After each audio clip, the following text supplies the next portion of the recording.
Hey there, Ken Coscia here. Today I'd like to teach you a 5-step framework that can have a profound influence on your co-creation, or as you might like to say, manifestation skills. It'll really move the needle. So consider some goals you have, consider some projects you've been working on. In the Silva Method, we call it programming, self-improvement, self-programming, priming ourselves. And this is something that I teach my coach clients, and especially it's a part of the Silva Life and Intuition System, the Immersion Experience, the core foundation program. There are 5 steps to this. So as you reflect on your goals or project you're working on, you can also look at maybe what's missing, why maybe you didn't get the results you got, and more importantly, how to enhance your skills and begin to achieve more of what you want.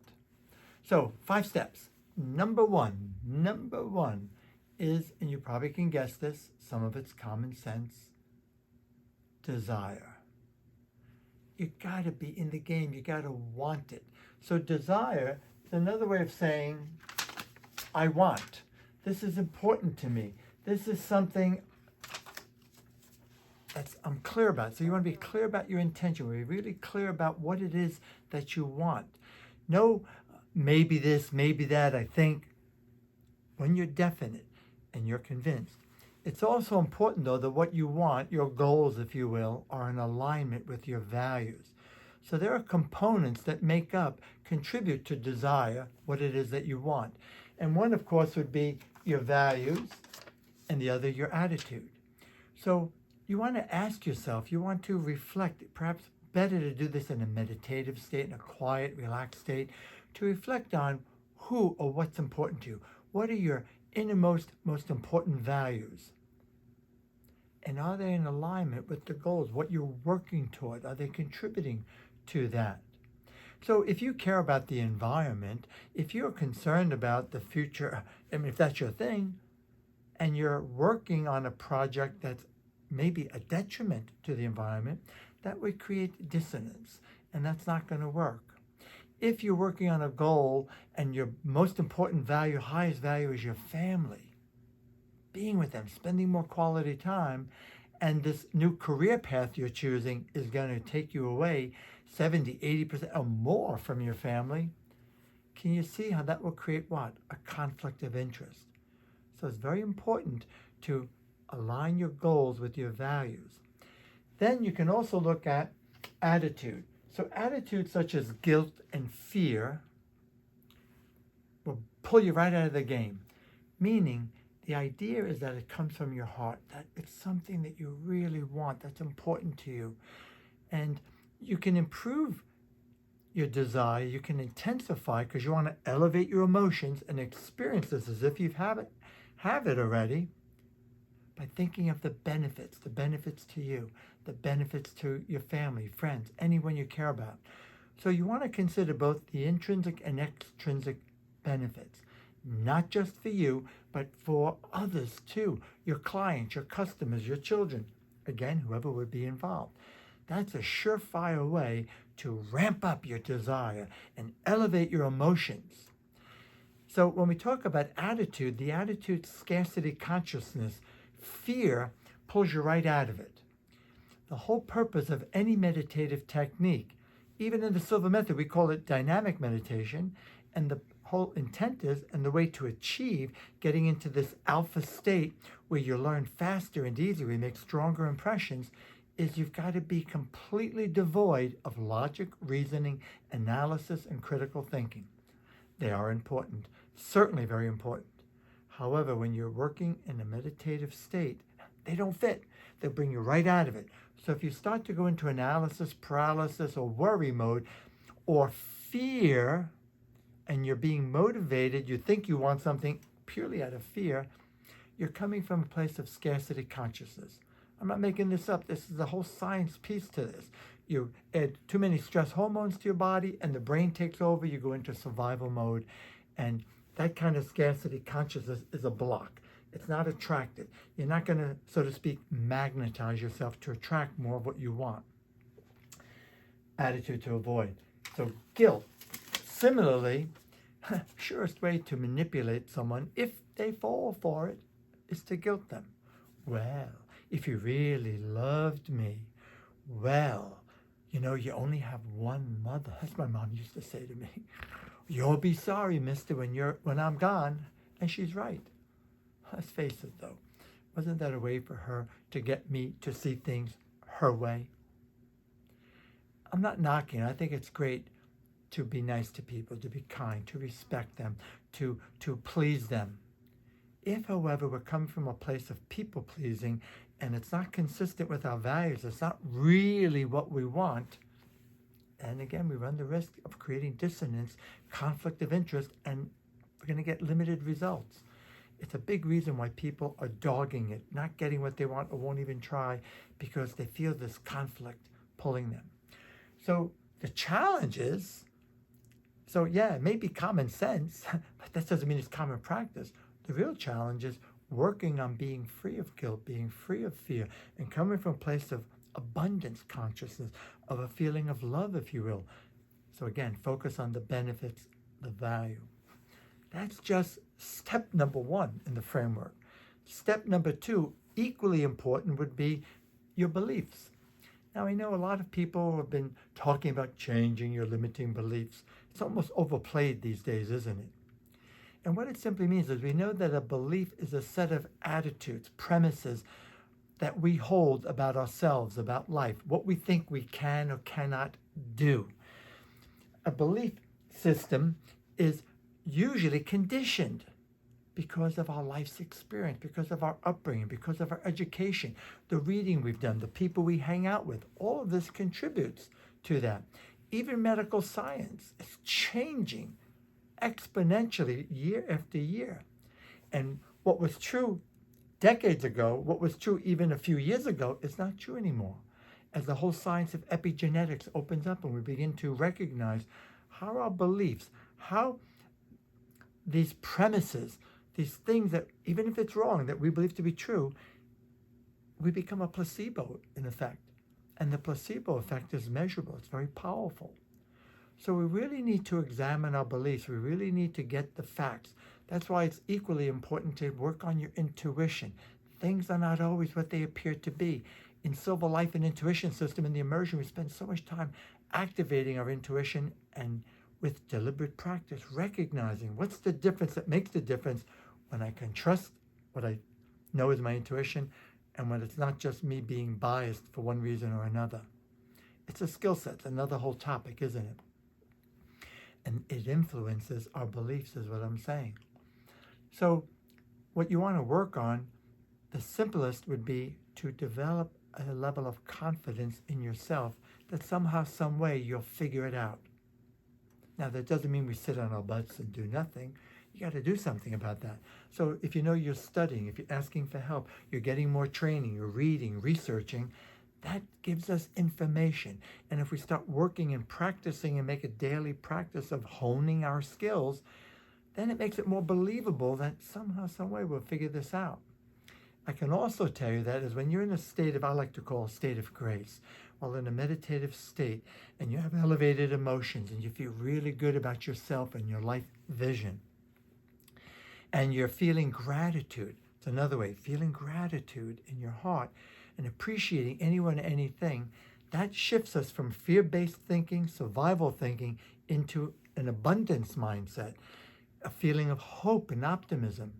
And when we have hope, optimism, that somehow we'll figure it out, we're more likely to what?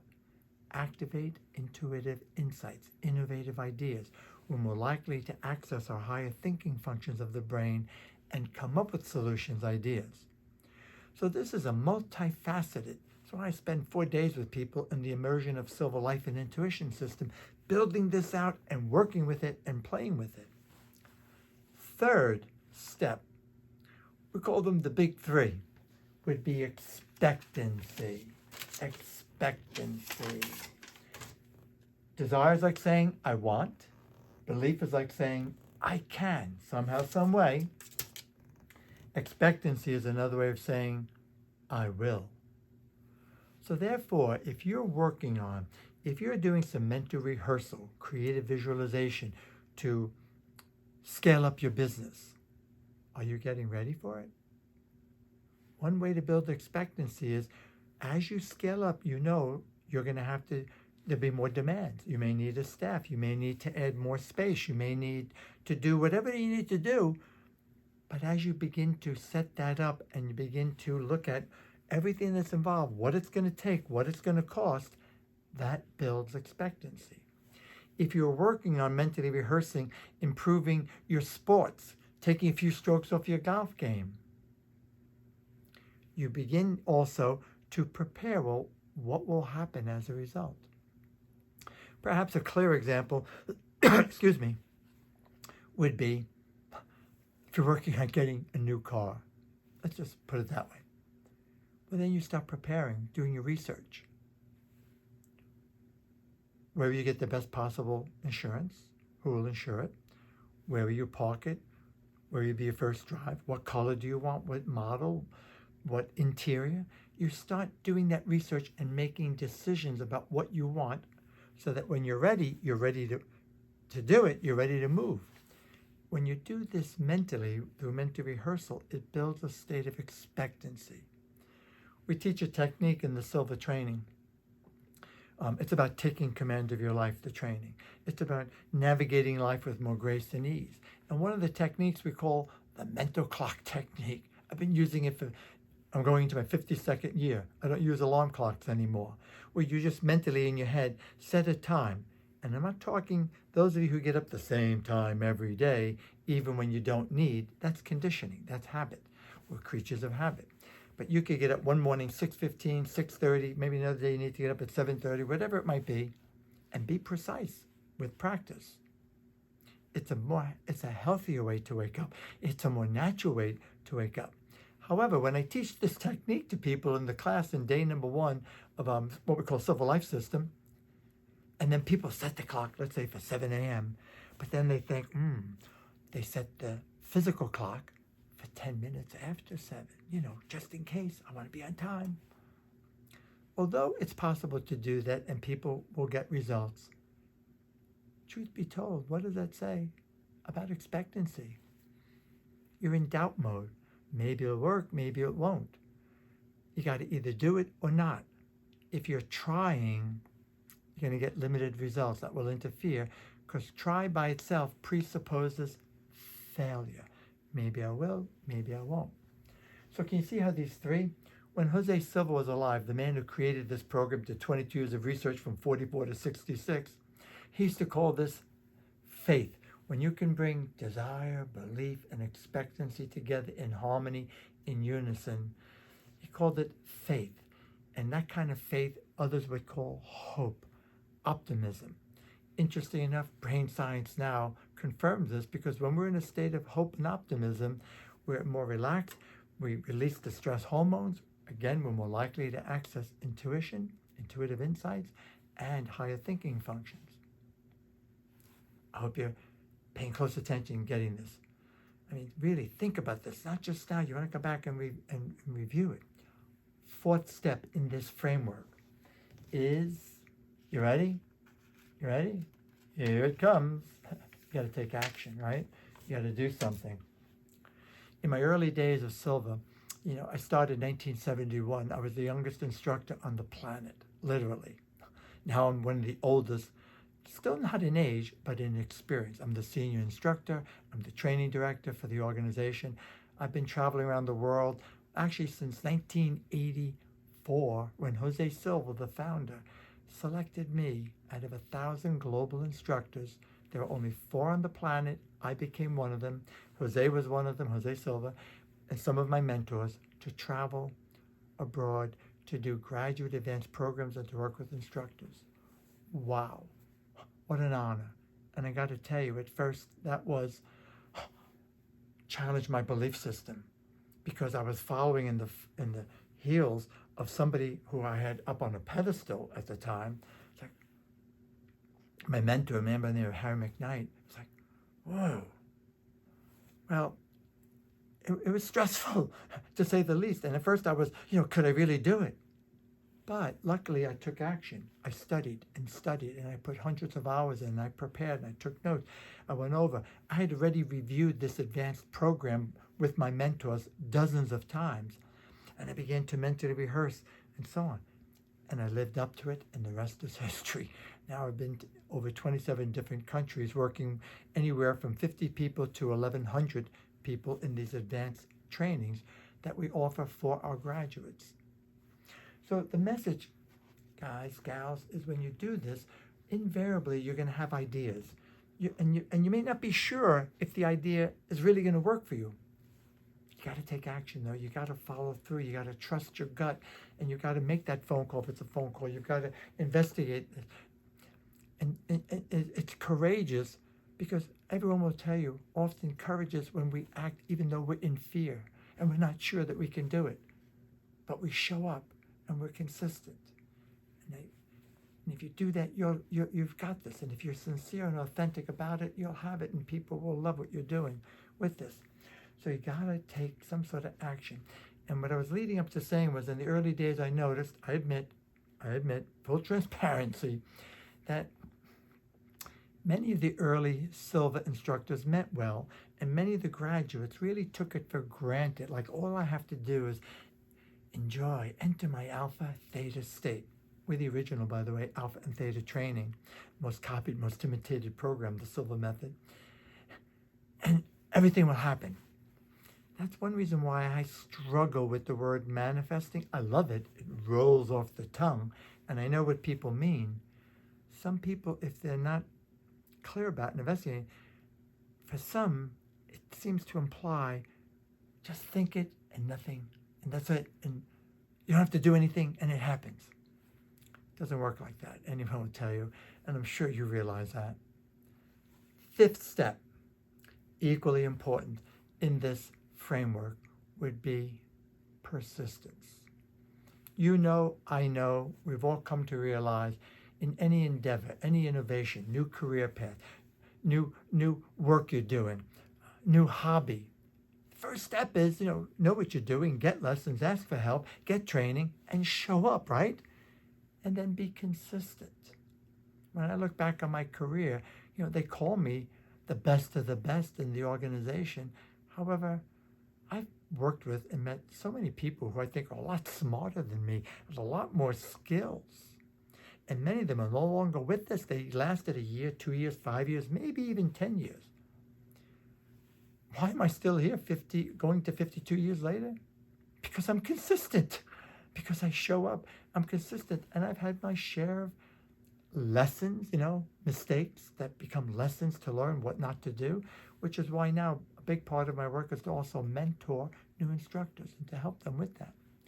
So persistence is an attitude of commitment, right? Commitment is like saying failure is not an option. Whatever it takes, got to do it. Now, again, that doesn't mean we sit back, oh yes, let it happen, baby. Of course, you realize that. We take action, we study, we get training, we ask for help, whatever it is that it takes. That's commitment. There are times, I admit, in my early years, it was a big struggle. People know me as the man Jose picked to lead the charge, train instructors, travel the world doing advanced trainings. The first one with that. The lead instructor, training director. But it wasn't always like that for me. And in my earlier years, I admit, I struggled. Because I wasn't a public speaker. I knew nothing about running a business. I was studying engineering, flunking out of engineering until I learned the Silva techniques. And then I wound up graduating cum laude. I became the youngest instructor while I was still finishing up at Boston University. But I had a lot of unrealistic expectations. Poof, they'll show up. And I nearly went bankrupt a couple of times. I was selling furniture. My wife and I were in a home. We had very little or no furniture. I'm waiting tables, loading trucks for UPS for the privilege of teaching this program. And what got me through it was having, and perhaps this will help you, here's a takeaway, a clear life vision, a sense of mission, a sense of purpose. This is so important that people are taking command of their lives and that people are healthier, people are prospering, that people are free of conflict as much as possible. So that as a result, I believe, And when they're less stressed, be a little kinder, a little bit more compassionate, a little bit more generous. And if we all start practicing a little more kindness, a little more generosity, a little more patience with each other, can you see how that will help you? It'll be easier to live with you, easier to communicate with you, easier to work with us when we're like that. And as more and more people do that, that's what helps to make a better world. I believe a better you, a better me, helps create a better world for our children, our grandchildren, for those that follow with us. That's the big picture, really why I do that. I don't struggle anymore. I'm way past that. And part of my mission now is to help other people to learn, takeaways from what I've been through so they can ideally avoid it. So persistence means you may have a dream business. A lot of people want to be coaches nowadays. Wow, it's quite an industry now. A lot of people want to work for themselves. One of the things the pandemic taught a lot of people was the joy, the fun of kind of being on your own, right? Like I've never had a quote real job. And when you're like that, persistence, that may not be paying the bills yet. So persistence is you're maybe waiting tables, maybe having a side hustle, maybe doing some other things, or maybe keeping your day job. I always tell new instructors, keep your day job, keep that work, because you've got responsibilities, payments to make, mortgages to pay, children to take care of. And you build the practice. That's persistence, doing whatever it takes, working toward that dream. Makes sense? You with me still? Almost done. And last and not least, it says persistence, commitment.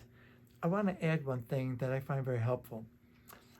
Obviously, I don't know you, so I'm not sure what your spiritual persuasion is.